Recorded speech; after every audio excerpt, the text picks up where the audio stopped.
This conference will now be recorded.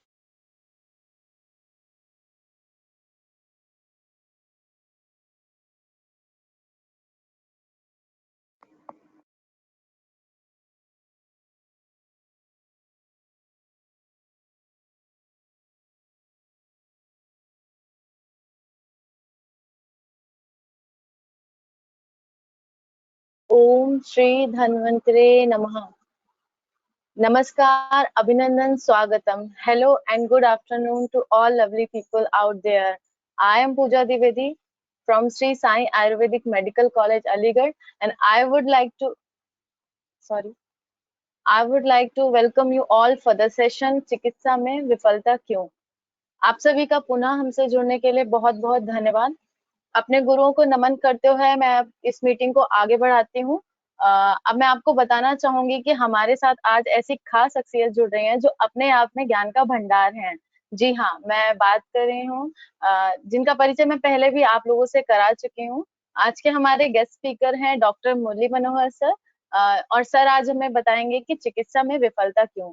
चिकित्सा में हम छोटी छोटी गलतियां कर देते हैं जिसकी वजह से हमें विफलता प्राप्त होती है। लेकिन कहते हैं ना, क्योंकि ठोकर हमेशा पत्थरों से लगती है, पहाड़ों से नहीं। Thank you so much sir, over to you.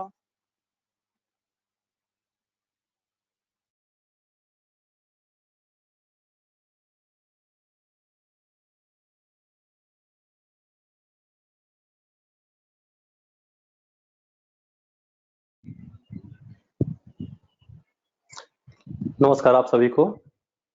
मैं डॉक्टर मुरली मनोहर सिवान बिहार से। आज हम लोग आयुर्वेद के एक खास तरह के समस्या जो कि अक्सर नए डॉक्टर को देखने को मिलता है, उसके बारे में हम लोग आज बात करेंगे कि जब हम सभी अपने प्रॉपर ट्रीटमेंट को स्टार्ट करते हैं, हम लोग चिकित्सा देना स्टार्ट करते हैं, अपने मरीजों के लिए हेतु निकाला, लक्षण लिए, दोषों का एनालिसिस किया और दवाइयाँ दी, और अनफॉर्चुनेटली हमारी दवाइयाँ नहीं काम की या पेशेंट को फायदा नहीं हुआ, तो इस ऐसे केसेस में हम लोग क्या करें, किस तरह से अपने शास्त्रों को देखें, उसमें क्या गलतियां होती हैं हमसे, क्योंकि हमारा शास्त्र तो है वो प्रत्यक्ष फल देने वाला है। तो यदि तुरंत रिजल्ट का नहीं आया या पेशेंट को 7 दिन में फर्क नहीं आ रहा है, तो क्या गलती हो रही है, इसके बारे में हम लोगों को आज जो भी चीजें ध्यान देने वाली है उसके बारे में हम लोग बात करेंगे। ठीक है, देखिए एक रामचरितमानस में लाइन आता है कि बिनु सत्संग विवेक न होई, राम कृपा बिनु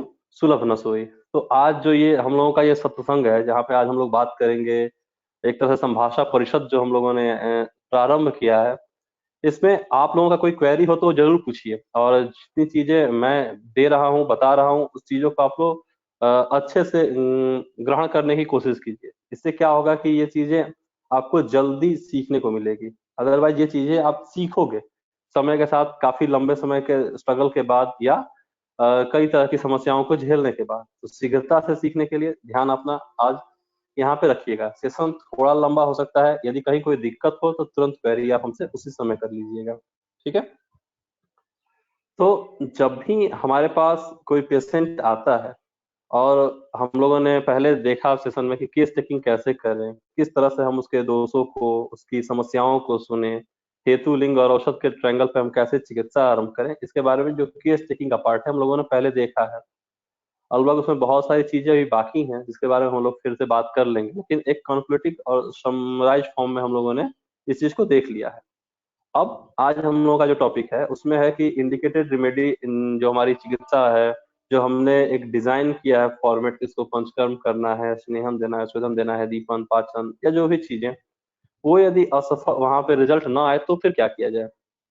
तो असफलता जो है वो हर चिकित्सक के जीवन में आता है, चाहे वो कितना भी अच्छा और कितना भी सटीक चिकित्सा करने वाला क्यों ना हो। यदि वो इंसान है तो उसकी चिकित्साओं में कहीं ना कहीं असफलताएं आएंगी। चाहे वो, जैसे सचिन तेंदुलकर है, तो सचिन तेंदुलकर एक अच्छे प्लेयर होने के बाद भी क्रिकेट में, लेकिन वो भी जीरो पर आउट होते थे, लेकिन फिर वो प्रैक्टिस करते थे, उस चीज पर अभ्यास करते थे ताकि अगली बार हमसे वो दिक्कतें, वो कमियां दूर हो जाए, ताकि मैं जीरो पर आउट ना हूँ। वैसे ही जो भी चिकित्सक आयुर्वेद में प्रैक्टिस करता है, या फिर कोई अन्य भी कामों में कोई प्रैक्टिस कर रहा है, मानव समाज, तो वहां उसे असफलताएं आ जाती हैं। तो असफलताएं, और ये आनी जरूरी भी है, क्योंकि ये आपको और धीरे धीरे परफेक्ट बनाते चला जाता है। लेकिन आपका ऑब्जर्वेशन हो तो, यदि आपकी दृष्टि ठीक हो तो आप अपनी असफलताओं से सीख सकते हैं। और इसमें क्या है कि जितने भी बड़े डॉक्टर्स हुए हैं, जितने भी हम लोग में अच्छे वैद्य हुए हैं, वो लोग अपना एक्सपीरियंस कई बार शेयर करते हैं। जैसे एक अरविंद पाठक सर हैं, तो उन्होंने एक केस दिया था जिसमें उन्होंने रूमेटिक पेशेंट, जो उनके गुरुजी जमदग्नि सर थे, उनका वो केस था, और वहां वो पेशेंट नहीं ठीक हुई, सर के पास आने के बाद वो ठीक हो गई। तो उस चीज को उन्होंने एक्सप्लेन किया था कि किस तरीके से वहां पे क्या ट्रीटमेंट हो रहा था, मैंने उसमें क्या चेंज किया, क्या युक्ति लगाया।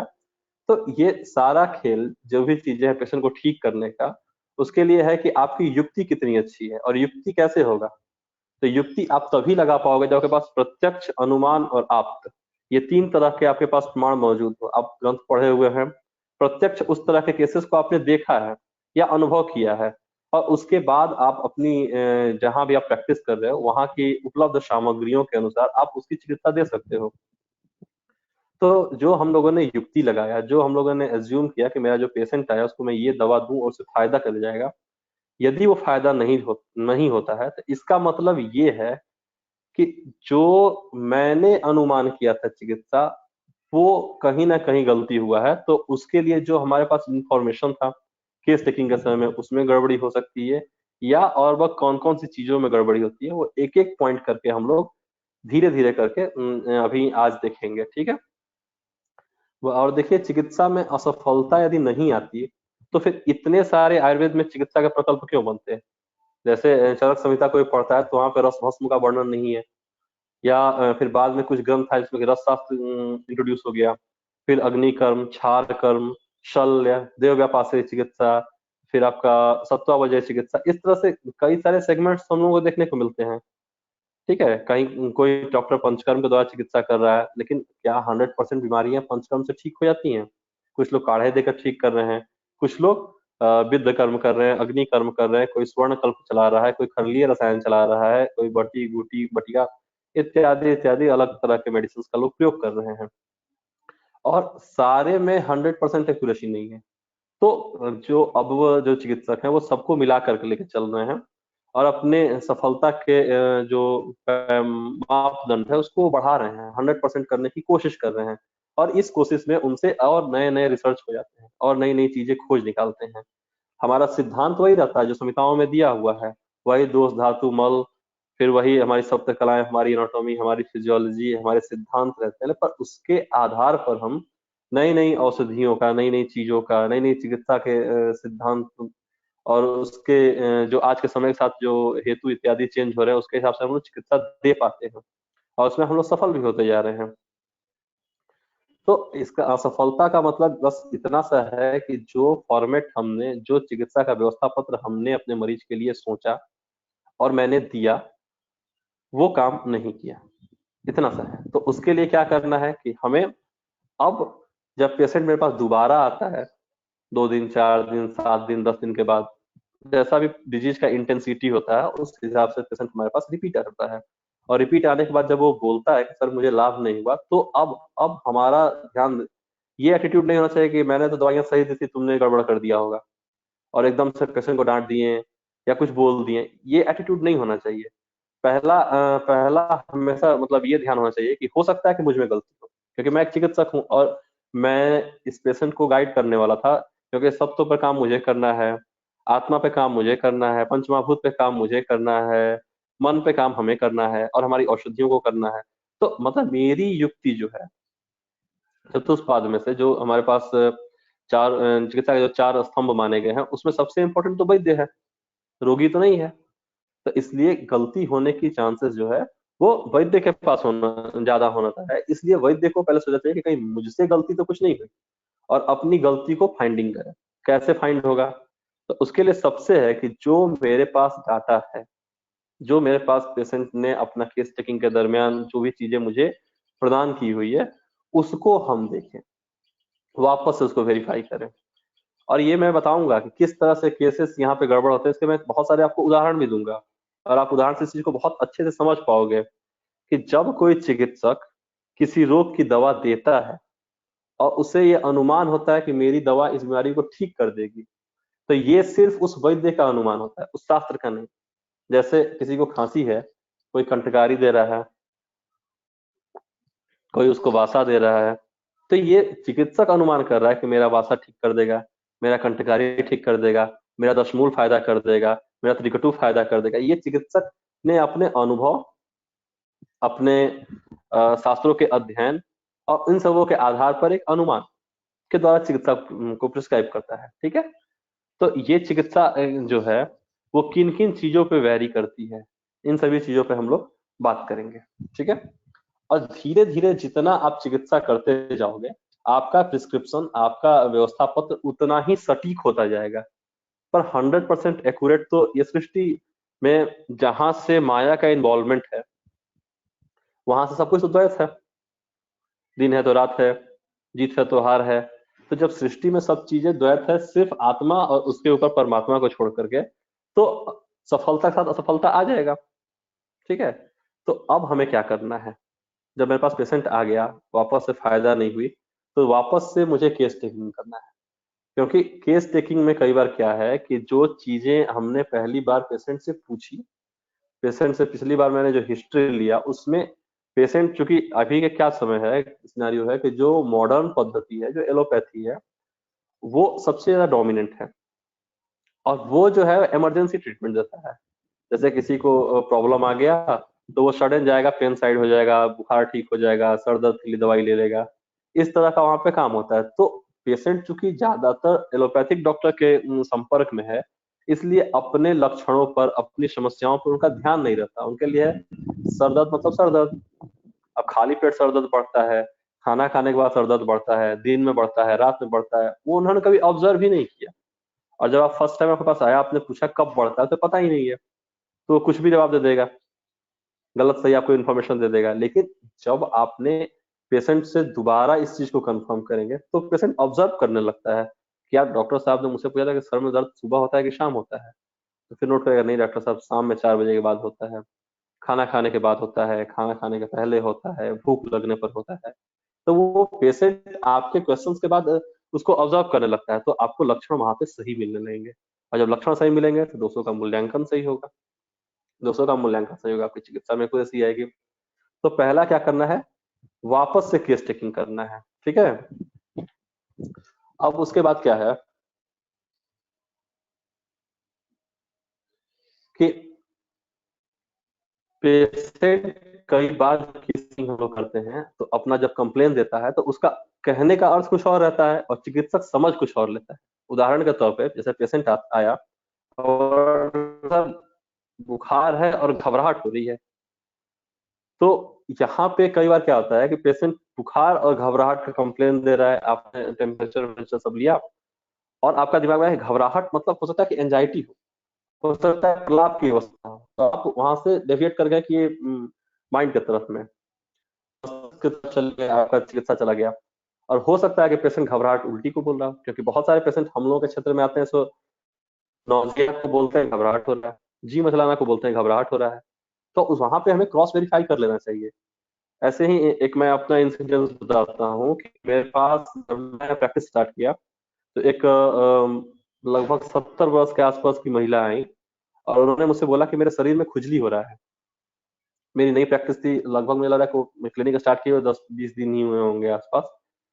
तो मैंने मतलब कि उनसे बस थोड़ा सा इन्फॉर्मेशन लिया और मैंने उनको दवा प्रिस्क्राइब कर दी। और वो पेशेंट जो थी वो मतलब ठीक हो गई थी। अब ठीक हो गई तो वो अपने मतलब जो उनके घर में उनकी बहू थी उसके लिए उन्होंने दवा मुझसे मांगा, और जो उन्होंने लिटरली टर्म यूज किया मैं बात बताता हूँ कि डॉक्टर साहब मेरी जो बहू है उसके शरीर में खुजली है। अब आयुर्वेद पढ़ने के कारण मुझे पता था कि शरीर मतलब होल बॉडी होता है, लेकिन जो लेमैन हमारे यहाँ की महिलाएं हैं वो लोग अपने फीमेल जेनाइटल ऑर्गन को शरीर बोलता है और इसको पूरा देह बोलता है। तो यहाँ पे मैंने ट्रीटमेंट दिया, असफलता आ गई, फिर दोबारा दिया, फिर असफलता आ गई, फिर मैंने वापस से कंफर्म किया इस चीज को। जब मैंने वापस से कंफर्म किया तो पता चला कि ये तो मतलब कि प्राइवेट पार्ट्स की बात कर रही हैं। फिर मैंने, अब वहां की चिकित्सा अलग हो गई, पूरे शरीर में खुजली है तो ये हो सकता है कंडू हो, यहाँ पे मैं आपको कुछ और ट्रीटमेंट दूंगा। लेकिन अब यदि प्राइवेट पार्ट्स में, फीमेल के योनि में यदि खुजली हो रही है, आपके कारण कुछ और हो सकते हैं। तो इस तरह से मेरा वो केस वहां पे 2 बार असफल हुआ, फिर तीसरी बार में जाकर जब मेरे करेक्ट इन्फॉर्मेशन आया तो फिर मैंने चिकित्सा दिया और वहां पर फायदा हुआ। तो इस तरीके से जब आप पेशेंट से बात करेंगे पहले दूसरे असफलता के बाद, तो कई बार क्या होता है कि पेशेंट आपको इन्फॉर्मेशन जो देता है उसे आप गलत इंटरप्रिटेशन कर लेते हैं। आपका इंटरप्रिटेशन जो है, आपकी समझ जो है वो गलत उसको ले लेती है। अब वो तो लेमैन है, वो तो मेडिकल पढ़ के आया नहीं है कि आपको बताया कि डॉक्टर साहब ऐसे वैसे करके। तो वो जो इन्फॉर्मेशन आपको दिया उसे वापस से वेरीफाई करना। यदि हमारी पहली केसेस असफल हो रहे हैं तो पहला काम है केस टेकिंग को वापस से वेरीफाई करना। जब वापस से वेरीफाई करते हैं तो हमें पता चलता है कि ये जो पेशेंट है उसको किस तरह की दिक्कतें हैं। ठीक है, दूसरा एक मैं आपको उदाहरण देता हूँ। इधर रिसेंट में मेरे पास एक पेशेंट आई, महिला थी, लगभग उनका उम्र 35 के आसपास था, और वो क्लिनिक में एंट्री मारे था तो उन्होंने बताया डॉक्टर साहब मुझे पाइल्स है, और लैट्रिन करने के बाद मेरे मस्से बाहर आ जाते हैं और मुझे थोड़ी बहुत तकलीफ होती है, ब्लीडिंग भी होता है। तो यदि मेरी नई प्रैक्टिस होती और मेरा अनुभव नहीं इस तरह का होता, या फिर मैं इस प्रोसेस से नहीं गुजरा होता, तो उन्होंने पाइल्स बोला, मैं पाइल्स की दवा प्रिस्क्राइब करता। लेकिन वापस से जब मैंने उनसे क्रॉस क्वेश्चनिंग किया और जब मैंने केस टेकिंग का फॉर्मेट अपना यूज किया तो मुझे पता चला कि उन्हें पाइल्स नहीं, उन्हें जो मल आता है वो काड़ा, लंबा, मोटा और जो गुदा मार्ग को छीलते हुए आता है। ठीक है, और इसके कारण क्या है कि जो उनका रेक्टम है उसमें प्रोलैप्स होता है, और जब रेक्टम प्रोलैप्स होता है तो उनको वहां पर लगता है कि मुझे मस्से हैं। लेकिन वहां पे जो केस था उसमें पाइल्स नहीं था। इसलिए जब भी आपको इस तरह के केसेस आ रहे हैं तो आप इसको क्रॉस एग्जामिनेशन के लिए, प्रोक्टोस्कोपी कराने के लिए, फिर जहाँ के जो प्रॉब्लम है उसका आप जांच के लिए भेज दीजिए। यदि आप नए चिकित्सक हैं और यदि आप पुरुष हैं और स्त्री संबंधी इस तरह के केसेस आ रहे हैं, या फिर स्त्री महिलाएं हैं जो चिकित्सा कर रही हैं, उनके पास यदि इस तरह के मेल से संबंधित समस्या आ रहे हैं तो उसके आप इन्वेस्टिगेशन करा लीजिए। तो इसमें क्या हुआ कि अब देखिए यहाँ पे यदि मैं पाइल्स का ट्रीटमेंट दिया तो अलग आता, और यहाँ मैंने जो चिकित्सा दिया वहां पे मैंने शुष्क मल और गुदभ्रंश का चिकित्सा दिया, दीपन पाचन चांगेरी का प्रयोग और पेशेंट ठीक है।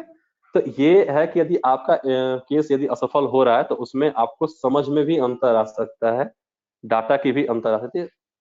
और दुर्भाग्य की बात क्या है या सौभाग्य की बात क्या है कि जितने नए चिकित्सक होते हैं उनके पास ही इस तरह की कठिनाइयों वाले पेशेंट आते हैं।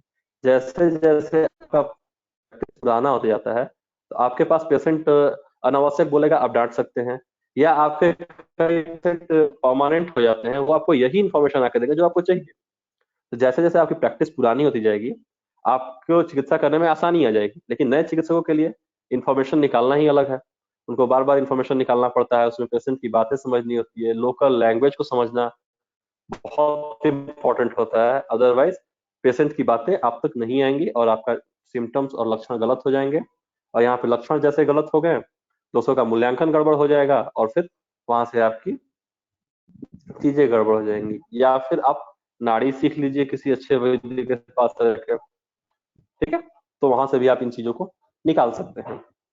तो अब क्या है कि कठिनाइयों से ही सहजता का रास्ता है।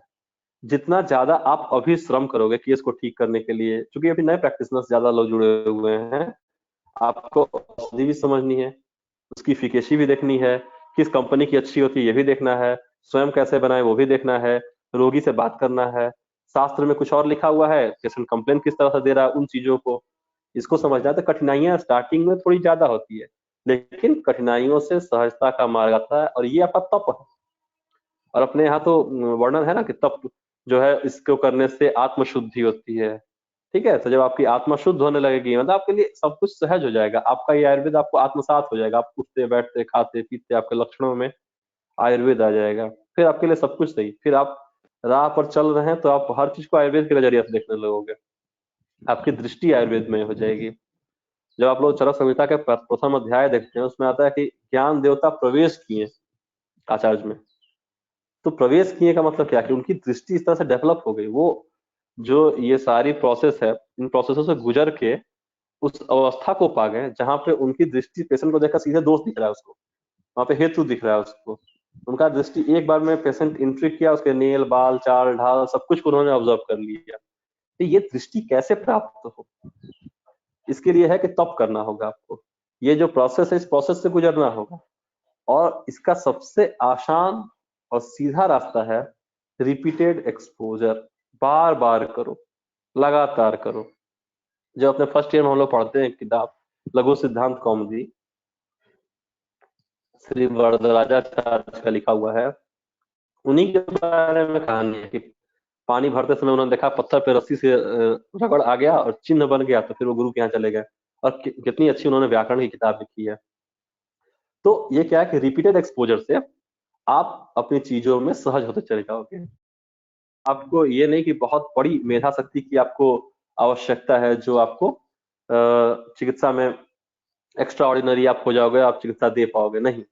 आप एक नॉर्मल एटीट्यूड के साथ, निरंतरता के साथ चिकित्सा के शास्त्र का आदर करते हुए, क्योंकि ये जो शास्त्र है इसमें आपका आदर होना चाहिए। बागभट्ट ने पहले लाइन के बाद दूसरा लाइन क्या लिखा?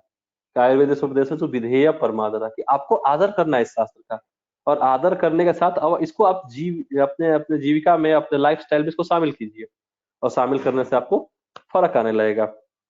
तो केस टेकिंग हमें वापस से करना है, डाटा का वेरिफिकेशन वापस से करना है।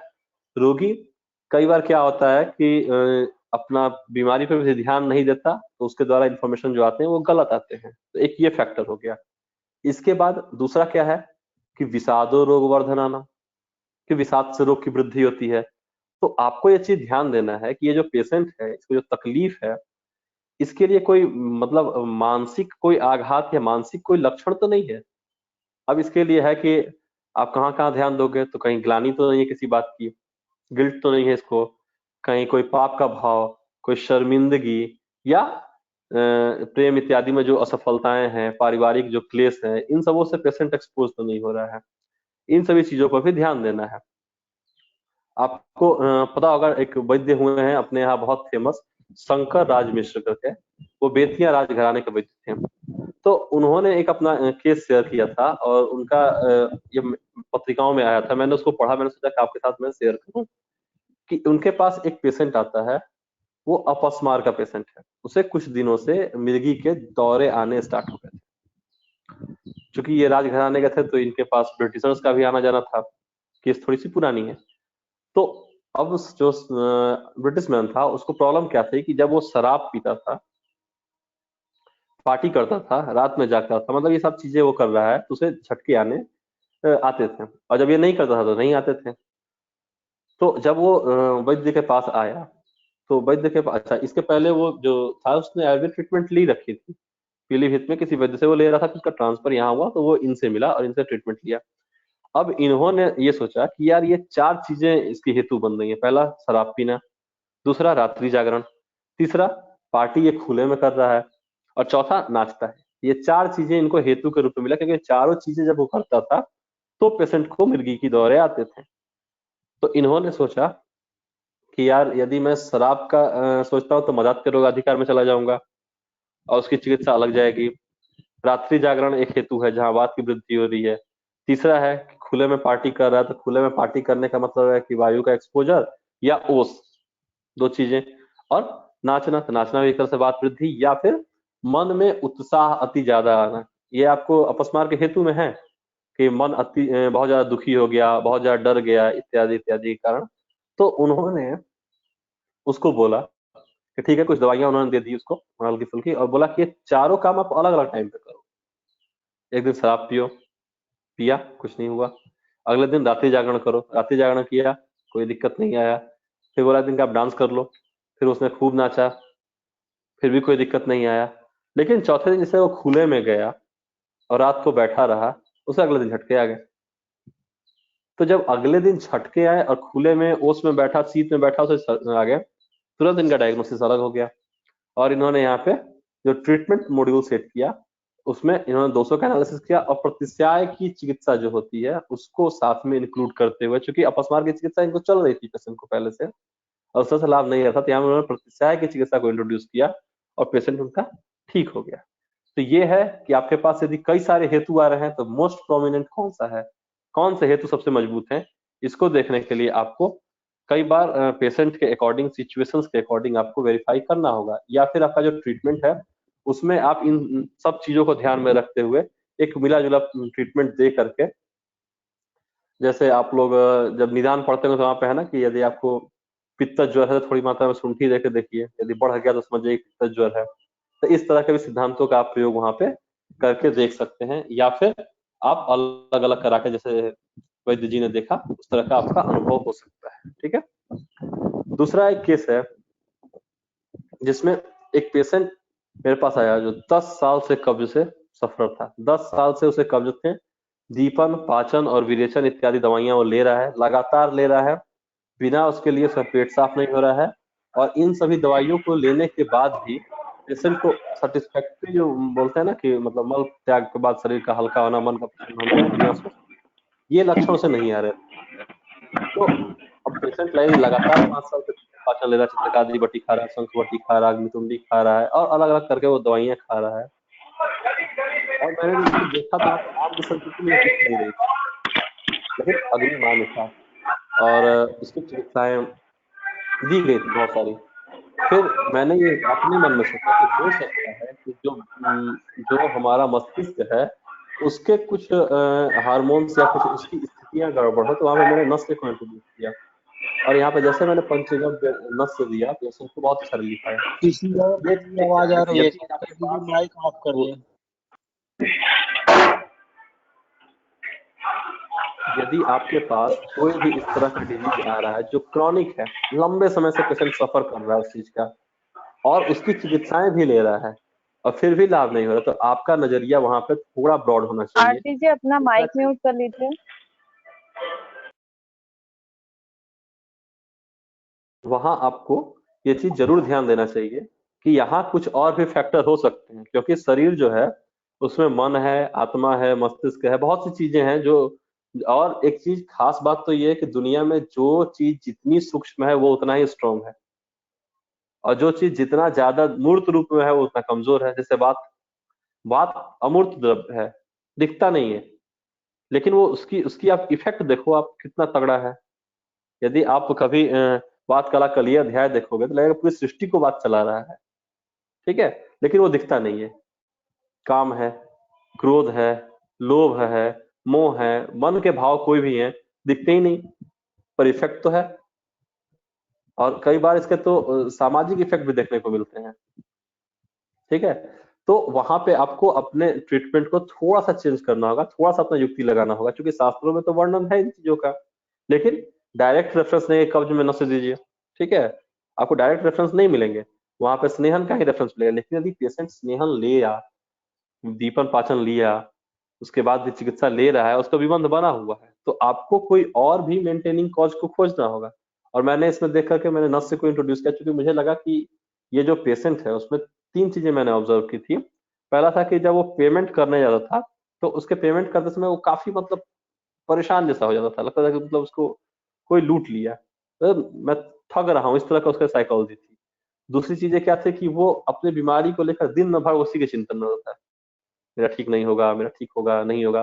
तो मैंने इस तरह सोच करके मैंने वहां पे नस इंट्रोड्यूस किया था। एक तीसरा केस मैं आपको बता रहा हूँ, जहाँ एक पेशेंट आई जिसको बहुत हल्की ल्यूकोरिया की कंप्लेन थी, बहुत हल्की, और कंप्लेन था कमर दर्द का ज्यादा, कि कमर दर्द है, और कमर दर्द के लिए फिर वो पहले नॉर्मल डॉक्टर से दिखाई, वहां पे फायदा नहीं हुआ, फिर वो ऑर्थो के डॉक्टर के पास चली गई और वहां पे भी उनका ट्रीटमेंट स्टार्ट हुआ और वहां पे उनको फायदा नहीं हो रहा था। लेकिन जब मेरे पास वो आई, मैंने जब उनका केस लेना स्टार्ट किया, और केस लेने के बाद वो चीजें मतलब मुझसे भी क्लियर नहीं हुआ, मैंने ट्रीटमेंट दिया, फायदा उस तरह से नहीं हुआ। फिर मैं इस केस पर अपना मतलब जो गुरु जी हैं उन लोगों से मैंने बात की, तो उन्होंने पूछा कि यार उससे तुम एक बार मैथुन की हिस्ट्री लो। मैंने कहा अच्छा ठीक है। जब नेक्स्ट टाइम मेरे पास विजिट की वो, तो मैंने उनसे पूछा कि उनके हस्बैंड से और उनसे कि मतलब ये फिजिकल आपका रिलेशनशिप कैसा है। तो पता चला कि जो ये फीमेल है, जब ये लोग मतलब फिजिकल होते हैं तो पेशेंट जो है वो काफी सफर करती है दर्द से, और ऐसे कारण इन लोगों के बीच में फिजिकल रिलेशनशिप नहीं बन पाता है। तो ये इन्फॉर्मेशन आया। अच्छा, ये क्या है कि कमर दर्द से इस इन्फॉर्मेशन का कोई खास लेना देना नहीं है, क्योंकि पेशेंट लगातार ट्रीटमेंट ले रहा है मॉडर्न का, तो वहां पे कमर दर्द और इसका कोई खास उतना रिलेशन नहीं लोग समझता है बैक पेन का। लेकिन ये जैसे इन्फॉर्मेशन मिला, परिप्लुता योनि व्यापक की चिकित्सा दी गई, पेशेंट ठीक हो गया। ठीक है, तो ये चीजें आपको ध्यान रखनी है। पेशेंट चूंकि कई बार ये समझता है कि डॉक्टर साहब को ये चीज मैं क्यों बताऊं, ये तो इररिलेवेंट है। जैसे सर दर्द का आपके पास पेशेंट आई और आप पूछ रहे हैं कि मेंसेस के बारे में बताओ। पेशेंट आया बोल रहा है डॉक्टर साहब मेरा कब्ज मतलब पेट साफ नहीं रहता है, और आप अच्छा ठीक है आपको नाइट फॉल होता है कि नहीं, सब अपने दोस्त के बारे में आप हिस्ट्री ले रहे हैं। उसके लिए वो चीजें इररिलेवेंट है, लेकिन आपके लिए इंपॉर्टेंट है। तो ये चीजें आपको आनी चाहिए। और वहां पे यदि आपके केस असफल हो रहे हैं तो वहां आपको इन चीजों को भी, या और किसी ऑर्गन के बारे में आपका शक जा रहा है, तो या फिर आप डिटेल हिस्ट्री में सब चीजों के बारे में बात जरूर कर लीजिए। ठीक है। इससे क्या होगा कि आपका जो पेशेंट है वो उन चीजों, हो सकता है कई बार कि ये बीमारी है और उपद्रव स्वरूप में ये हुआ, और उपद्रव इतना प्रोमिनेंट हो गया कि व्याधि दब गई, उपद्रव दिखने लगा, और उपद्रव का चिकित्सा बेचारा वो ले रहा है और उसे लाभ नहीं। तो खास करके क्रॉनिक केसेस में आप इस तरह की चीजें देख लो। कई बार मेरे पास पेशेंट आते हैं, सर दर्द का प्रॉब्लम है, सर दर्द की काफी दिनों से उनको समस्या बनी हुई है, और कब्ज है। और कब्ज उनकी इतनी रही कि उन्होंने कब्ज को फिर समझ लिया कि चलो ये मेरे दिनचर्या का हिस्सा है कि 7-8 बार लैट्रिन जानी है, थोड़ी थोड़ी करके लैट्रिन होगी, और कब्ज को उन्होंने मतलब स्वीकार कर लिया, और सर दर्द की समस्या बनी हुई है। ठीक है। या फिर कई बार पेशेंट ऐसे होते हैं जो बताते हैं पेट में मेरा गोला बन जाता है। ठीक है, गुल्म के हम बता रहे हैं कि मेरे पेट से निकलते हुए ऐसे ऊपर तक आता है डॉक्टर साहब। अब चूंकि आपके पहले यदि वो किसी डॉक्टर के पास गया, और खास करके यदि मॉडर्न के पास चला गया, तो वो तो हंस देगा इसके लिए, ये कौन सा लक्षण है। या वो उसने एंटासिड गैस की दवाइयां दे रखी हैं और फिर भी आपको ये तकलीफ दिख रहा है, तो क्या करे, ज्यादा होगा तो न्यूरो भेज देगा। लेकिन यदि आपके पास इस तरह की हिस्ट्री आ गई कि डॉक्टर साहब इससे गोला बन रहा है और गोला इस तरीके से जा रहा है, तो वो आपके लिए एक इंफॉर्मेशन है, और आप वहां पे गुल्म की चिकित्सा या फिर उसके हेतु देख करके आप चिकित्सा डिसाइड कर सकते हो। ठीक है।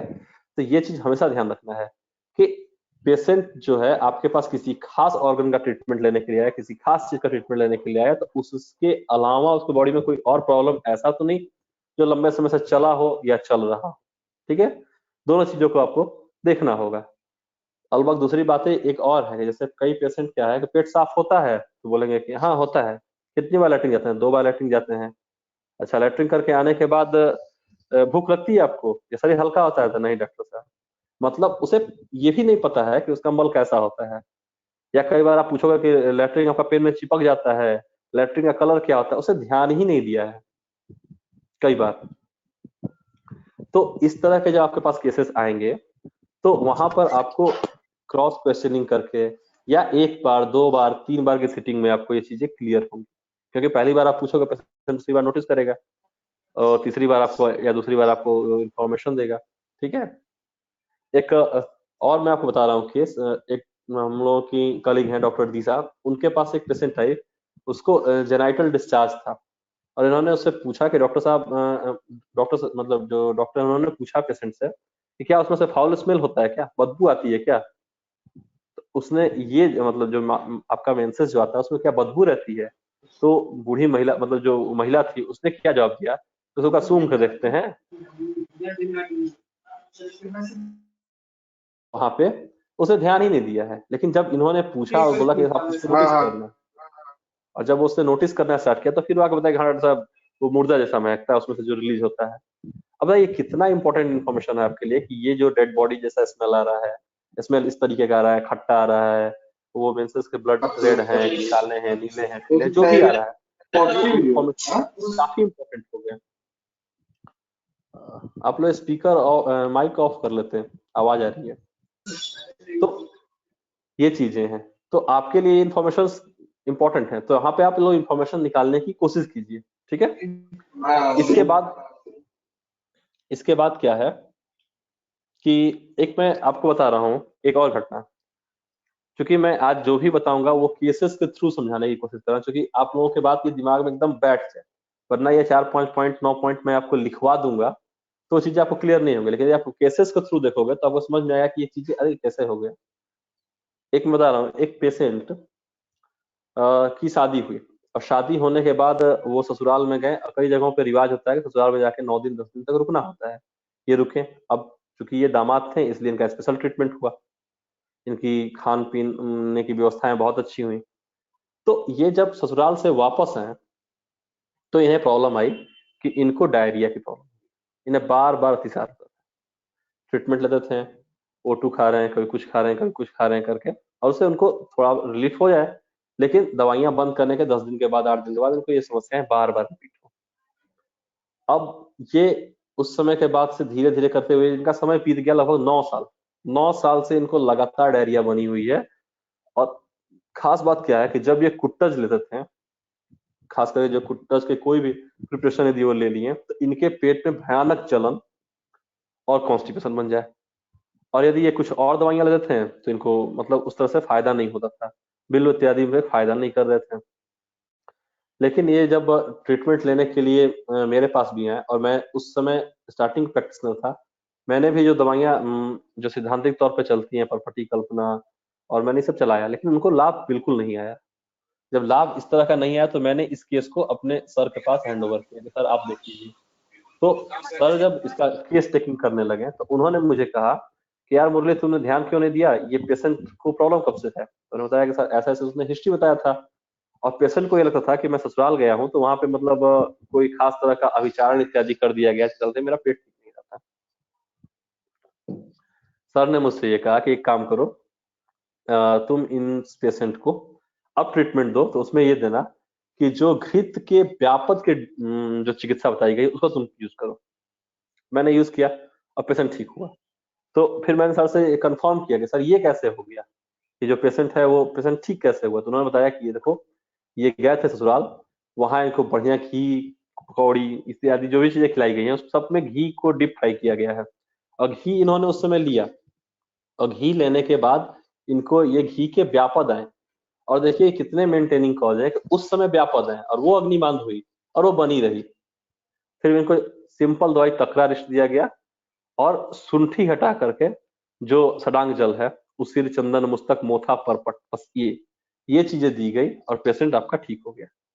तो ये आपको पास्ट हिस्ट्री पे ध्यान देना है कि ये बीमारी शुरू हुई तो उस समय उसने क्या हेतु लिया था, ठीक है।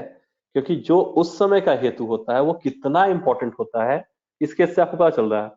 अदरवाइज चित्रकादि, कुटिया, ये सब दवाइयां हैं, इंडिकेटेड है, शास्त्र में है, लेकिन ये टेम्पररी अतिसार को रोक रही थी, हेतु कहीं और था। तो और हेतु पास्ट में सेवन हुआ था, ये नहीं कि पेशेंट रोज घी खा रहा है, लेकिन ये प्रभावित कर रहा था। यदि आपके पास कभी इस तरह का केस आया, और खास करके अब आएगा आप लोगों के पास कि डॉक्टर साहब बाइक से जा रहे थे, एकदम से सर्दी हो गई और खूब तेज सर्दी हो गई, प्रतीक्षा के हमारे पेशेंट 30-30 छींके लगा रहा है। कई बार आपके पेशेंट क्लिनिक में आ जाएंगे ठंडे के दिनों में। तो हेतु देख लीजिए कि सडन, जैसे अभी मौसम ठंडा है, बाइक पे गया, एक्सपोज हुआ, तो ये जो ड्राई कोल्ड एयर है ये हेतु बन गया, और इसको आप रख करके ट्रीटमेंट स्टार्ट कीजिए। कई बार आपको केसेस मिलेंगे कि कोई एक खास हेतु सेवन हुआ और उसका से हर साल उस महीने में वो बीमारी वापस आ जाएगी। तो हेतु का इंपॉर्टेंट इस तरीके से है, तो आपको ये चीजें बहुत अच्छे से निकालनी है। अब दूसरी बात है कि पेशेंट की पास्ट हिस्ट्री के बारे में जरूर पूछ लीजिए। यदि पास्ट हिस्ट्री के बारे में आप लोग पूछोगे कि पीछे कोई डिजीज तो नहीं हुआ, तो उसके बिहाफ पे भी आपको ट्रीटमेंट करने में बहुत सारी सहायताएं मिलेंगी। जैसे उदाहरण मैं दे रहा हूँ, जब चिकनगुनिया फैला हुआ था, तो चिकनगुनिया के टाइम में चिकनगुनिया ठीक होने के बाद पेशेंट को अर्थराइटिस जैसा दर्द होने लगता था, पूरे शरीर में दर्द, और वो दर्द का ट्रीटमेंट ले रहा है। अब उसमें गूगल वूगल सारी कल्पनाएं चलती थी और सब फेल कर जा रहे थे, ठीक है। क्यों फेल कर जा रहा था? क्योंकि वो चिकनगुनिया का जो विष था वो पेशेंट के बॉडी में था, और वहां पे जितने भी अगद दिए गए वो सारे फायदा किए, ठीक है। तो ये चीजें ध्यान रखनी है कि यदि पास्ट हिस्ट्री क्या रही है, कोई डिजीज की तो नहीं रही।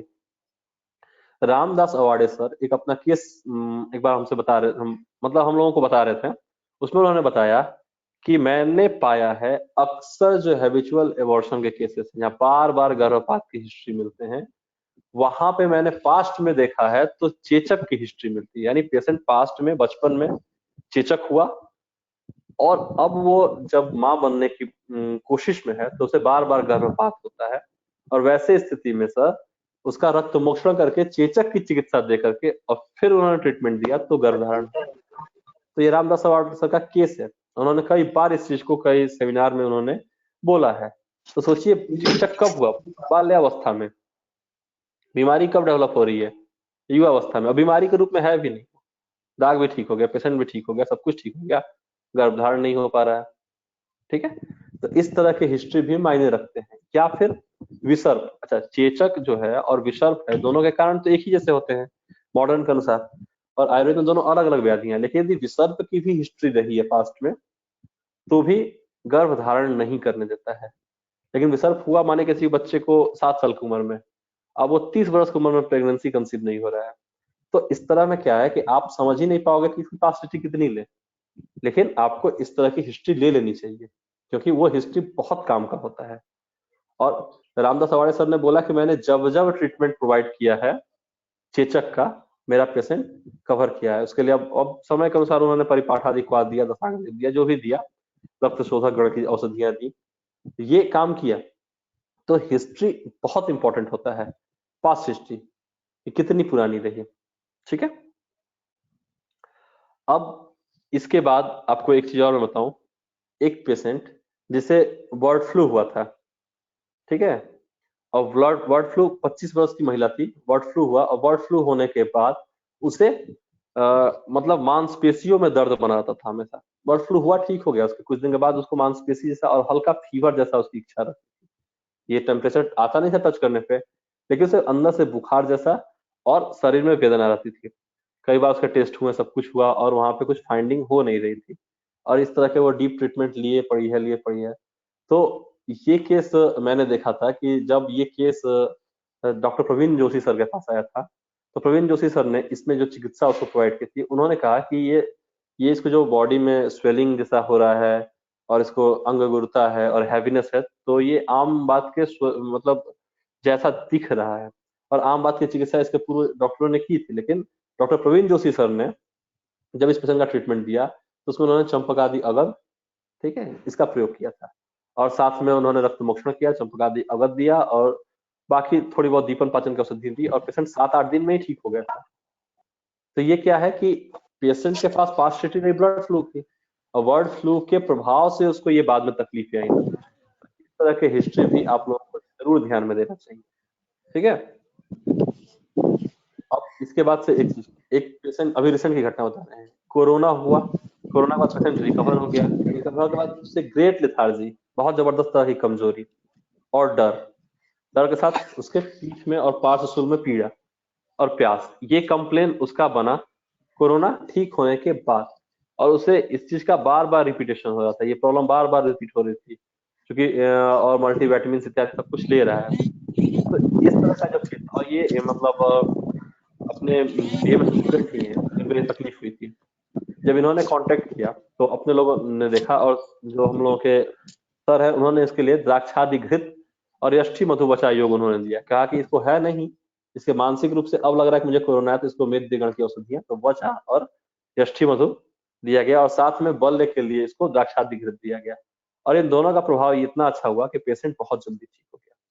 तो मोटा मोटी हमें अभी तक ये समझ में आया है, जो भी केसेस के थ्रू मैंने आप लोगों को बताया या अपनी बातें कही, कि यदि पेशेंट असफल हो रहा है, पेशेंट ठीक नहीं हो रहा है, चिकित्सक असफल हो रहा है, तो पहला केस टेकिंग को रिपीट करें, दूसरा हेतु को फाइंड करें, तीसरा वापस से जो लक्षण आए हैं उसको सही से इंटरप्रिटेट करने की, उसको समझने की कोशिश करें कि पेशेंट ऐसा तो नहीं कि दाएं को बाएं बोल रहा है, क्योंकि कई बार पेशेंट होता है जो बोलता है कि डॉक्टर साहब दाएं हाथ में दर्द है, अब बताएगा किसको, ठीक है, लेफ्ट हैंड को राइट हैंड बोलेगा, राइट हैंड को लेफ्ट हैंड बोलेगा। तो इस तरह के मतलब चीजों में गलतियां तो नहीं कर रहा है, ठीक है, तो इस चीज को आपको समझना है। तो यदि आप इस तरह के केस टेकिंग ले रहे हो, तो फिर आपका दोष धातु और मल की जो मीमांसा है वो यहाँ से क्लियर होगी, फिर आपका औषधि का चयन सही होगा, फिर आप औषधि काल का चयन करोगे, अच्छा ठीक है, इसको ये औषधि देनी कब है, क्योंकि ये सब इंपॉर्टेंट है, औषधि काल कब देना है, फिर औषधि कब बदलनी है, दीपन पाचन कितने दिन करना है, फिर हमको अब इसके बाद से एक मेन औषधि कब देनी है, फिर मुझे रसायन कब देना है, ये चीजें आप वहां से चयन कर पाओगे। वरना कई बार क्या होता है कि पेशेंट गया कहीं डॉक्टर से दिखाया, डॉक्टर साहब ने एक दवा लिखी, अब वो उसे सालों से खा रहा है, ठीक है, तो सालों से खा रहा है, दवाइयां बदली नहीं, चयन उसका वही चलता रहा करके, तो वो दवाइयां साथ में हो जाती हैं, और कई बार उसमें यदि विष औषधि है तो उसके प्रभाव भी आने लगते हैं मरीज पर, और मरीज को नुकसान होने लगता है, ठीक है, तो ये चीजें वहां पे होती हैं। तो यहाँ पंचकर्म की आवश्यकता है कि नहीं, तो ये आपके पास एक मोटा मोटी फॉर्मेट आ गया, और आप ये दो चीजें देख करके आगे की चीजें आप समझ सकते हैं। इसके बाद है कि अपना इंफॉर्मेशन कहाँ से, पेशेंट से तो आपने ले लिया, शास्त्र आपका कैसा हो। तो शास्त्र हमेशा ध्यान रखना है कि आप के द्वारा दिया हुआ हो या बहुत अच्छे अच्छे डॉक्टर्स के द्वारा उस या फिर चिकित्सकों के द्वारा वो शास्त्र को विशेष रिस्पेक्ट दिया गया हो। तो उस तरह के ग्रंथों का जब आप अवलंबन लीजिएगा तभी आपको एक्यूरेट नॉलेज आएगा। अदरवाइज इन मतलब कि प्रारंभिक चिकित्सा के लिए ठीक है, आपने लोक धाम की मैगजीन भी पढ़ा, उसमें आपको मिल गया, आपने दवाइयां दी, फायदा कर गया, या आप आयुर्वेद सार संग्रह है या सिद्ध प्रयोग संग्रह, इस तरह कोई भी ग्रंथ आप ले रहे हो, ये आपको एक्यूट केस में फायदा दे देगा, लेकिन क्रॉनिक केसेस में आपको जब तक इस प्रक्रिया को आप फॉलो नहीं करोगे नहीं देगा। दूसरी चीजें क्या ध्यान रखनी है, हमेशा वो किताब न पढ़ें, मतलब प्रारंभ में न पढ़ें जो किताब किसी कंपनी के द्वारा अपने प्रचार के लिए लिखवाया गया है, वरना आप डिफ्रेंशिएट नहीं कर पाओगे कि त्रयोसान गूगल जैसे आपने पढ़ा और आप चाहे आपने महायोगराज गूगल पढ़ा, योगराज गूगल पढ़ा, तो आपको समझ में नहीं आया कि यार इसको महायोगराज देते कि योगराज देते। ठीक है, तो जो दो दवाइयां हैं उनमें आपको डिफरेंस नहीं पता चल पाएगा कब, जब आप किसी कंपनी, चूंकि कंपनी कई बार ऐसा होता है जैसे आपका बैद्यनाथ का आता है पंचांग आता है, डाबर कंपनी पंचांग निकालता है, या फिर और भी कंपनियां अपने प्रोडक्ट को लॉन्च करने के लिए, इंट्रोड्यूस करने के लिए, शास्त्रोक्त दवाइयों को इंट्रोड्यूस करने के लिए वो अपनी किताबें निकलवाती हैं। तो यदि आप उसको स्टडी बना रहे हो, उसका आप बेस बना करके पढ़ रहे हो, तो ये आप मान के चलिए कि आप कभी कंफ्यूज रहोगे, हमेशा कंफ्यूज रहोगे कि मैं इस बीमारी में कौन सी दवा सेलेक्ट करके दूं, और आपका इन्फॉर्मेशन गड़बड़ हो जाता है। इसलिए कभी भी इस तरह की दवाइयों को ना पढ़ करके आप हमेशा अपना टेक्स्ट बुक बनाइए, चरक है, सुश्रुत है, वाग्भट है, रसतंत्र सार, सॉरी रसेंद्र सार संग्रह है, ठीक है, रस चिंतामणि है, इन सभी तरह के ग्रंथों का अपना आधार बनाइए चिकित्सा के लिए। और जब इसका बैकग्राउंड तैयार हो गया तो फिर आप कुछ भी पढ़ो, फिर आप वहां से निकाल लोगे अपने काम की चीजें, ठीक है, तो फिर आप बहुत सी चीजें समझ सकते हैं। इसलिए प्रारंभिक चिकित्सा में कभी भी चटनी पढ़ने की कोशिश ना करें, घर का वैद्य बने या इस तरह का स्टेशन पे जो भी, मतलब क्योंकि स्टार्टिंग में कई बार मैंने देखा है कि स्टूडेंटों में जिज्ञासा आयुर्वेद की बढ़ती है तो वो लोग इस तरह के काम करते हैं, और वहां पे वो लोग रामबाण के नाम पर और इस तरह की चिकित्सा के नाम पर उन चिकित्सा देते भी हैं, एक आध बार फायदा हो गया, दो चार बार नुकसान हो गया, उन्हें खुद समझ में नहीं आता मैं क्या करूं, फिर वो आयुर्वेद छोड़कर के सीधे एलोपैथी गोद में चले जाते हैं। ठीक है, तो आपके पास करेक्ट इन्फॉर्मेशन होना चाहिए, केस टेकिंग होना चाहिए, प्रक्रिया होनी चाहिए, और फिर शास्त्र का अध्ययन और कौन से हमारे शास्त्र हैं इसका चयन होना चाहिए। ठीक है, इसके बाद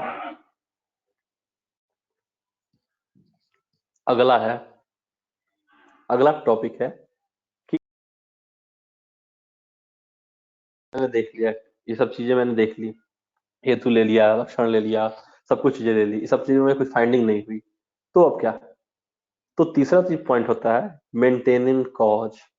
क्या इस बीमारी को मेंटेन करने वाले कोई कॉज तो नहीं है, क्योंकि इसके इंपॉर्टेंस इतने ज्यादा हैं कि कई बार क्या होता है, अच्छा ये मेंटेनेंस कॉज कई बार आपके हाथों में होगा, कई बार आपके हाथ में नहीं होगा, जिस चीजों को आप चाह के बदल सकते हो या चाह के नहीं बदल सकते हो। तो और लेकिन इसका है सीधा सीधा संबंध है कि जो हमारी समदोषा समाग्निश्च समधातु मूलक क्रिया सिद्धांत है, इसको सीधा सीधा प्रभावित करता है मेंटेनेंस। उदाहरण के लिए यदि कोई ऐसी महिला है इसका बच्चा नहीं हो रहा है और उसको लगातार कोई मतलब ऐसा आस पड़ोसी में या कोई है जो कि लगातार उसे ताने मार रहे हैं, और ताने मारने के चलते वो मानसिक डिप्रेशन में जा रही है, और जब उसका जो मानसिक डिप्रेशन जो है वो इस कदर बढ़ जाता है कई बार कि वो सुसाइड अटेम्प्ट करती है, कई बार वो उल्टे पुल्टे चिकित्सा यूज करती है, या हाईली डिप्रेस हो जाती है, और हाईली डिप्रेस जब हो जाएगी तो उसे प्रेगनेंसी नहीं हो पाएगा। ठीक है, तो इन सभी चीजों को ध्यान देना है। दूसरा है कि अब इस तरह का आपके पास हेतु आ गया कि कोई किसी को टोंट कर रहा है, या कई बार क्या है कि पति पत्नी में अनबन है, फैमिली में सास बहू में अनबन है, या इन वहां का इन्वायरमेंट में प्रॉब्लम है। ठीक है, तो कई बार वो चीजें चेंज करने लगा तो आप चेंज करवा दो, नहीं है तो क्या करोगे, तो सप्ताहवजय चिकित्सा। सप्ताहवजय में क्या है, उसे ज्ञान की बातें सिखाओ कि how to ignore this thing, कैसे इसे इग्नोर कर दें इस चीजों को। जैसे कोई महिला है उसको समझाइए आप, इस तरीके से आप तर्क दे सकते हैं कि छोटा बच्चा आपके पास आके बोलता है चलिए आप मम्मी आपको कौवा दिखाते हैं, तो क्या आप कौवा देखने के लिए एक्साइटेड होती हैं? वो बच्चे के लिए वो नया चीज है, उसकी बुद्धि का विकास उस स्तर का है कि कौवा देख के खुश हो जाएगा, आप तो नहीं होती है, तो बोलेगी कि नहीं होती है। तो ये मान के चलिए कि जो सामने वाली ताना दे रही है वो अपनी बुद्धि के अनुसार क्षुद्र बुद्धि की है, और आप बहुत अच्छी हैं, आपका बुद्धि बहुत विशाल है, इस तरह से आप उसकी मतलब थोड़ा सा तारीफ करके उसकी बुद्धि की, उसकी वृत्ति की, उसकी स्मृति की आप थोड़ा सा मतलब उस तरह से बिल्डअप दे सकते हैं सत्वोजय की चिकित्सा के द्वारा, कि उसे अगली बार से उस चीजों को उपेक्षा करने की आदत आ जाए। ठीक है, और इससे क्या होगा कि जब उसका इमोशनल स्टेट ठीक होगा तो फिर वहां पे आपको चिकित्सा से लाभ आ जाएगी। या कई बार क्या होता है कि पेशेंट लगातार किसी क्रॉनिक डिजीज का सफर है तो दवाइयां लेना ही बंद कर देगा, कहेगा मैं दवा क्यों खाऊं, मैं तो ठीक ही नहीं हो रहा हूँ डॉक्टर साहब, अब मर जाऊंगा तभी ठीक होऊंगा, इस तरह का स्टेटमेंट दे रहा है। तो इस तरह का यदि स्टेटमेंट आ रहा है तो पेशेंट निश्चित मान के चलिए कि आपकी दवाइयां सही से नहीं खाएगा। ठीक है, या कई बार क्या है कि पेशेंट आपकी दवाई बोलेगा डॉक्टर साहब आपका दवाई बहुत कड़वा है, ये तो खाती हूँ तो उल्टी होता है। तो उसे समझाना पड़ेगा कि ये दवा जो है ये दवा नहीं है, अमृत है आपके लिए, इस दवाओं की बेनिफिट बताइए उसको। फिर उसे बताइए कि आप बहुत अच्छी हैं, आप तो समझदार हैं, आप तो इस तरह से कर सकती हैं। इस तरह से आप जब उसको पॉजिटिव इनपुट्स दीजिएगा तो उसके अंदर साहस बढ़ेगा, और साहस बढ़ने के बाद वो आपकी चीजों को मानेगी, आपकी चिकित्सा को फॉलो करेगी और फिर आपको फायदा होगा। ठीक है, तो मेंटेनिंग कॉज क्या है, दूसरा क्या ध्यान देना है। तो अब ये मेंटेनिंग कॉज कुछ भी हो सकता है, फिजिकल, केमिकल, ठीक है, मेंटल, मैकेनिकल, डोमेस्टिक, इमोशनल, कुछ भी हो सकता है। फिजिकल में जैसे कि किसी पेशेंट है जिसको वेरिकोज वेन का प्रॉब्लम है और उसको खड़ा होकर काम करना है, घंटों खड़ा होकर काम करना है, तो ये जो फिजिकल उसका कंडीशन है, अपीयरेंस जो लगातार खड़े रहने का, ये इस बीमारी को नहीं ठीक होने देगा। ठीक है, तो इसके मेंटेनिंग कोच को आपको समझाना होगा, भाई साहब को खड़ा होना है तो उसे बांध लीजिए टाइट, या जब समय मिले तो बैठ जाइए, पैर ऊपर करके रखिए ताकि आपकी दवाइयों को काम करने का मौका मिले। वरना आप मान के चलिए कि पत्र पिंड है, सालिस है, कुछ भी करके भेज दीजिए मरीज को, यदि फिजिकल उसका डिस्टर्ब है तो वेरिकोस वेन जो है वो रिपीट कर जाता है, पेशेंट को वापस आ जाता है। तो यहाँ पे आपको ये चीजें ध्यान देनी ही देनी है, और उस चीज को जितना हो सके आपको अवॉइड करा देना है। दूसरा केमिकल, केमिकल का उदाहरण मैं दे रहा हूँ, जैसे कई बार क्या होता है कि औरतें बिंदी लगाती है यहाँ पे, और बिंदी लगा रही है वहां पे हल्का व्हाइटनेस आने लगा, व्हाइट पैच आने लगा, या लिपस्टिक लगा रही है वहां पे व्हाइट आने लगा। अब क्या है कि वहां पेशेंट को शर्मिंदगी आ रही है, तो वो क्या करेगी कि इस चीज को छुपाने के लिए और ज्यादा लिपस्टिक लगाएगी, या छोटी बिंदी यहाँ पे है और वहां पे व्हाइट हो गया तो उसको बड़ी बिंदी से ढकने की कोशिश करेगी, और चूंकि उसका जो गम है या ग्लू है उसके कारण वहां पे वो स्किन इरिटेशन से प्रॉब्लम आ रही है, तो वो बार बार बढ़ने लगेगा। ठीक है, तो इस तरह का कोई केमिकल एक्सपोजर यदि हो रहा है, कोई फैक्ट्री में काम कर रहा है और वो मेंटेनिंग कॉज आपकी बनी हुई है, तो आपकी चिकित्सा निश्चित मान के चलिए का सफल हो जाएगा। तो या तो उस केस को आप लीजिए नहीं, या लीजिए तो इसको चेंज कराइए, भाई साहब जो आपकी ये चीजें आप ले रहे हो इसको आपको चेंज करना है, पेशेंट एग्री करता है तो आप उससे केस लीजिए, वरना केस छोड़ने में कोई बुराई नहीं है। ठीक है, क्योंकि यदि चिकित्सक की बात को यदि मरीज नहीं मानेगा तो मरीज नहीं फायदा होगा, नहीं फायदा होगा तो मरीज आपकी बुराई समाज में जाके करेगा, डॉक्टर साहब से मैंने ट्रीटमेंट लिया, फायदा नहीं हुआ, पता नहीं क्या ट्रीटमेंट देते हैं, और इस तरह से आपको दिक्कतें आएंगी। तीसरा है मैकेनिकल, कोई खास तरह का काम, जैसे ऐसा कोई भी काम जो कि उस बीमारी को बढ़ाने वाला हो। जैसे क्या होता है कि जो माला वाला गुथने वाले लोग हैं, या लगातार लैपटॉप पे काम करने वाले लोग हैं और उन्हें आई साइट की प्रॉब्लम आ रही है, बहुत चमकीला चीज, बहुत महीन चीज उनको देखना है। ठीक है, तो ये सब नेत्र रोग के हेतु हो गए। अब ये हेतु यदि वो बंद नहीं करेगा तो आपकी चिकित्साएं उतनी स्तर की लाभ नहीं दे पाएगी। ठीक है, और प्रॉब्लम वहां पे बनेगा। डोमेस्टिक का मैंने उदाहरण दिया, जैसे घर में मारपीट, झगड़ा झंझट, आपसी क्लेश इत्यादि इत्यादि। फिर इमोशनल, तो इमोशनल सिचुएशंस के बारे में हम लोग थोड़ी देर के बाद बात कर लेते हैं। ठीक है, क्योंकि ये थोड़ा सा आज के डेट में बहुत इंपॉर्टेंट हो गया है। और इसमें क्या है कि जो मतलब ये मेंटेनिंग कॉज मैंने बताया, यदि इस पे आपका यदि ये बना हुआ है तो आपकी चिकित्साएं असफल होने लगती हैं। एक मैं आपको उदाहरण दे रहा हूँ, मेरा एक फ्रेंड है जिसकी ड्यूटी है कि रात में जॉब करता है और दिन में उसका सर में दर्द रहता है। अब ये सर दर्द जो है उसको, इसका ट्रीटमेंट वो लेता है, सिरसुरादी बजरस गुदंती उदंती सब कुछ लेता है, उसको फायदा भी हो जाता है, आराम भी होता है, सिम्टम सप्रेस होता है। लेकिन ये उसका बार बार रिपीट करता है, क्यों करता है? क्योंकि रात में उसको जगना है, और रात्रि जागरण से उसके बाद वृद्धि सिर वसूल होता है। ठीक है, अब इसके लिए वो सिर पे तेल लगाना इत्यादि इत्यादि करता है, जिससे कुछ उसको फर्क रहता है। तो यहाँ मेंटेनिंग कॉज बनी हुई है यदि पेशेंट की, या फिर मान के चलिए कि यहाँ पे किसी को ये फ्रैक्चर है यहाँ पे इस जगह पे, और ये पेशेंट बार बार ऐसे हिला दे रहा है, आपने दवा दिया है इसको ये हड्डी जुट जाए और बार बार हिला दे रहा है, तो ये बार बार जो इसके में गति करा रहा है, इस गति से वो जुड़ नहीं पाएगा। तो क्या तरीका है, इसको इसको हमने टाइट कर दिया, इसको मैंने बांध दिया, बांध करके मैंने प्लास्टर कर दिया, लो अब हिलेगा नहीं तो हील कर जाएगा। वैसे ही यदि आपको कोई मेंटेनिंग कॉज है तो बोले 10 दिन की छुट्टी ले लो, 15 दिन की छुट्टी ले लो, इस तरीके से रहो, तो वो चीजें आपको वहां पे फायदा हो जाती है। ठीक है, इसके बाद है कि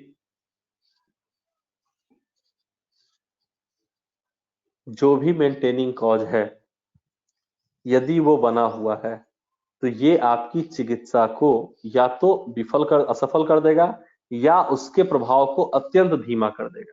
ठीक है, या आपको बहुत कैलिबर लगा के बहुत ज्यादा मेडिसिन देनी होगी और तब जाकर उसका कुछ रिजल्ट आएगा, कुछ ही समय तक रिजल्ट बना रहेगा। एक महिला आती थी मेरे पास ट्रीटमेंट के लिए, उनको आम बात की कंप्लेन थी। आम बात का चिकित्सा में पहले आम का पचन स्टार्ट हुआ, फिर उसके लिए मैंने बस्ती प्लान किया, वातावरण बस्ती इत्यादि सब कुछ दिया। पेशेंट 3 महीने दवा ली, ठीक हो, मतलब काफी हद तक ठीक हो गए, रसायन देकर मैंने भेजा और उन्हें कुछ दिन रहने के बाद फिर तकलीफ चालू। लगभग मुझे 1.5 साल ट्रीटमेंट दिया और 1.5 साल में भी पेशेंट को मेरे 100% मतलब जो बोलते हैं ना ट्रीटमेंट में लाभ, वो नहीं होता था। फिर मुझे इस चीज पे ध्यान आया कि मैं इनके थोड़ा सा पूछूं कि कहाँ रहती है, पता चला कि वो जो रहती हैं जहाँ पे, वो घर मिट्टी का है और इनका जो सोने का हैबिट है वो ये एक जमीन पे ये पूछती हैं और वहां पे लेट जाती हैं आराम से, और इनको ठंडा ठंडा बहुत अच्छा लगता है।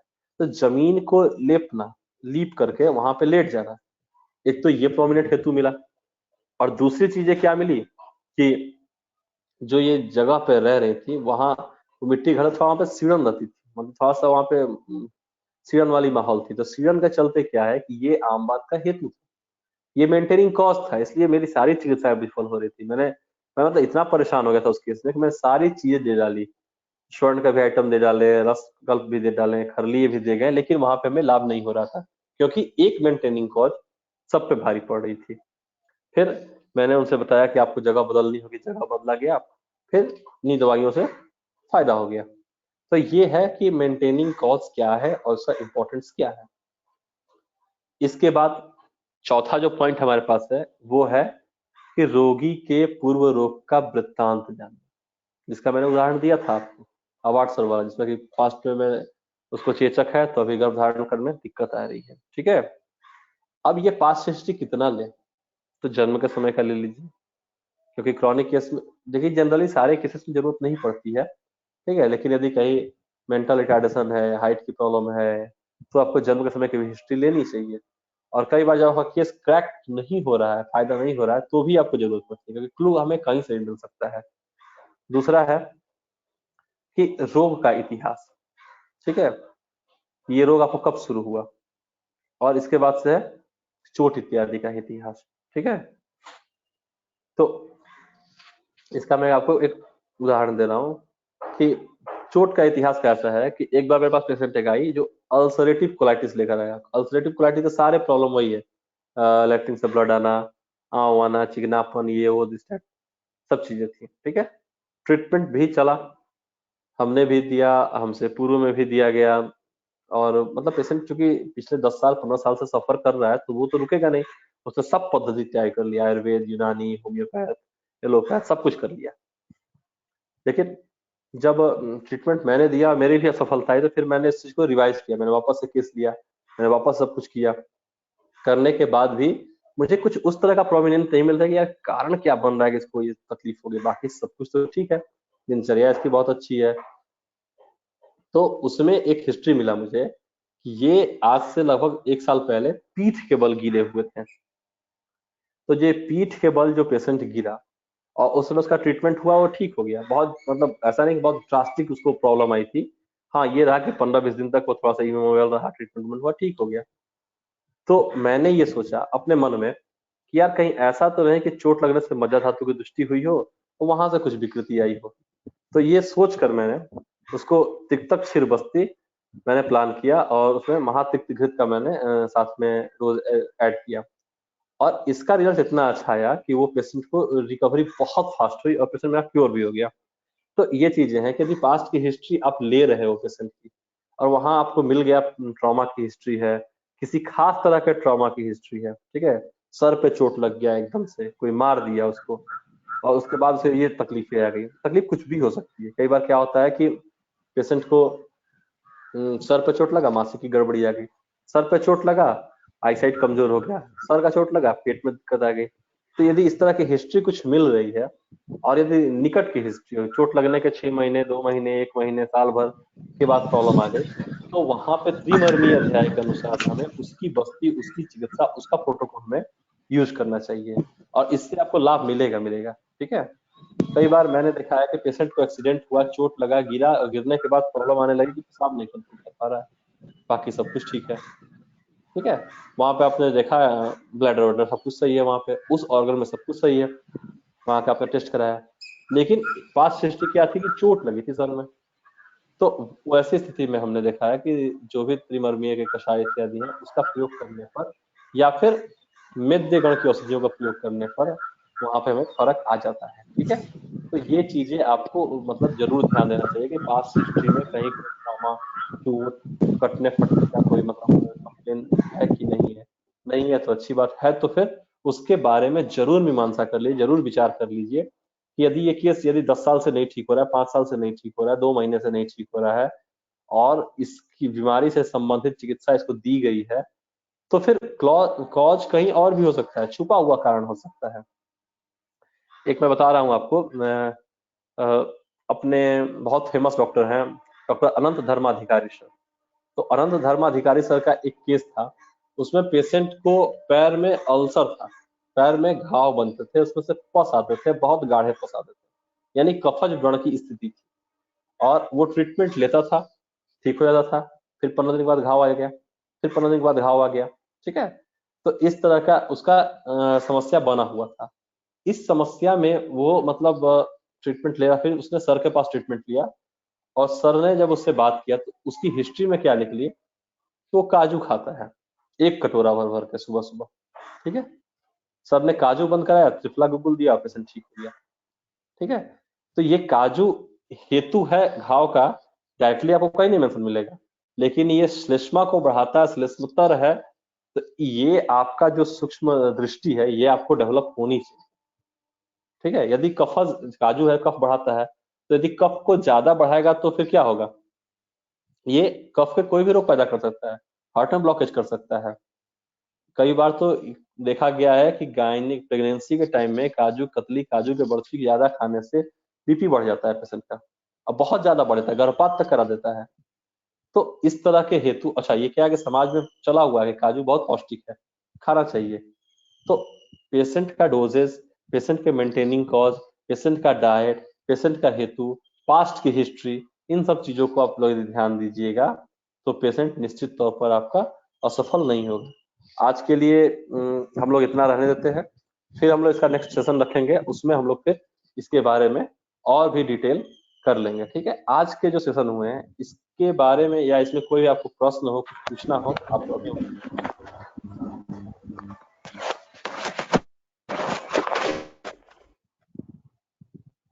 किसी का कोई क्वेश्चन है तो वो पूछ सकता है।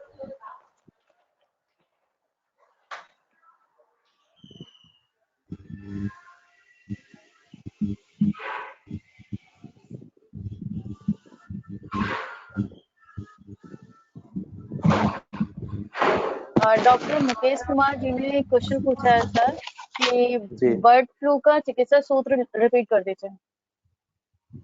बर्ड फ्लू, मैंने आज बर्ड फ्लू का चिकित्सा सूत्र मैंने नहीं बताया है, मैंने ये बताया है कि बर्ड फ्लू होने के बाद पेशेंट को एक तकलीफ आया। ठीक है, तकलीफ ये था कि उसके बॉडी में दर्द है, पूरे मांसपेशियों में पीड़ा थी, फीवर और प्रतिष्ठा, ये तो बर्ड फ्लू का हो गया। बर्ड फ्लू ट्रीटमेंट लिया मॉडर्न का, ठीक भी हो गया, उसके बाद उसे फीवर बनी जैसा बना हुआ है, फीवर टेम्परेचर में नहीं आ रहा है और स्वेलिंग है और आम बात के जैसे लक्षण है, वो चीजें वहां पे पेशेंट को आ रही थी। तो यहाँ पे चिकित्सा जो दिया गया वो दूसरी विष की चिकित्सा दी गई, यहाँ पे अगद का प्रयोग किया गया और पेशेंट को फायदा हुआ। ठीक है, ये चीज मैंने बताया वहां पे कि पास्ट के हेतु कितने इंपॉर्टेंट होते हैं।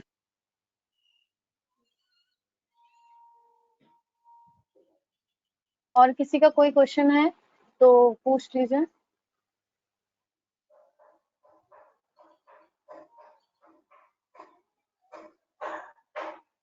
आई थिंक किसी के अब कोई क्वेश्चन है नहीं, तो इसका जब नेक्स्ट सेशन हम लोग रखेंगे तो उसमें फिर हम लोग बात करेंगे इसके आगे जो भी चीजें हैं, किन किन चीजों पर ध्यान देनी है। ठीक है, तो फिर भगवान धन्वंतरी के जो भी अनुयायी हैं उन सभी लोगों को, सभी वैद्यों को मेरा नमस्कार, सभी वैद्याओं को मेरा नमस्कार। आज का सेशन हम लोग यहीं पे फिर समाप्त करते हैं। नमस्ते। Thank you, sir. Thank you, sir. So, thank you so much, sir, Thank you, sir. for sharing your precious time and precious knowledge with us. हमारी मीटिंग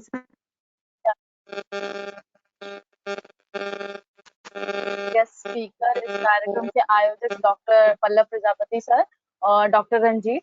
जी हाँ, तो इस माध्यम से हमारे इस कार्यक्रम के आयोजक और स्पॉन्सर्ड जीवन अमृत में सहायता और उनके प्रयासों से हमारी इस मीटिंग सफलतापूर्वक हो पाती है। Thank you so much. जय धन्वंतरी, जय आयुर्वेदा। जय आयुर्वेद।